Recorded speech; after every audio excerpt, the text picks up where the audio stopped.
തോട്ട പൊട്ടിച്ചത്ത പാപ്പന് വെറും ആനമയിൽ ഒട്ടകവാട.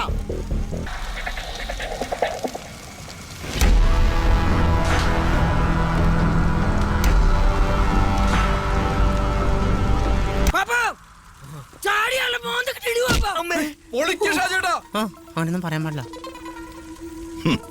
ഇവിടെ ബോംബ് പൊട്ടിയിട്ട് ഞാൻ ചത്തില്ല, പിന്നെയാ അവന്റെ ഒരു പൂത്തിരി.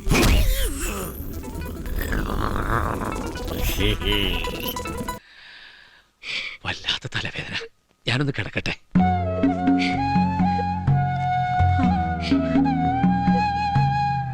பாருங்கடா புது ஆளு எப்படி நிக்கலாம் பாரு.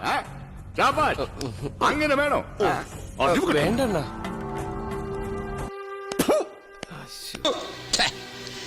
ഈ അപ്പൻ എന്താ ഈ കാണിക്കുന്നത്?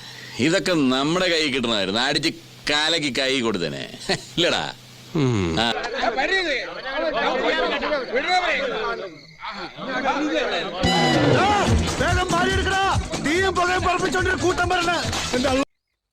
ഇത്രയും വലിയ ഗതികെട്ടവൻ ഈ ലോകത്ത് വേറെ ആരെങ്കിലും ഉണ്ടാവും എന്റെ കർത്താവേ? ഞാനൊന്ന് വിളിച്ചാൽ ആരും വരില്ല. അതുകൊണ്ടാണ് ഞാൻ തന്നെ വന്നത്. പ്ലീസ് മാഡം, എന്റെ കാര്യത്തിൽ ഒരു തീരുമാനം എടുത്ത കാശ് തന്നുകൂടെ പ്ലീസ്. എന്നാ പിന്നെ ഞാൻ അങ്ങോട്ട്. എല്ലാവർക്കും സന്തോഷമായല്ലോ? എനിക്ക് സന്തോഷമായി. എല്ലാവർക്കും പിരിഞ്ഞു പോവാം.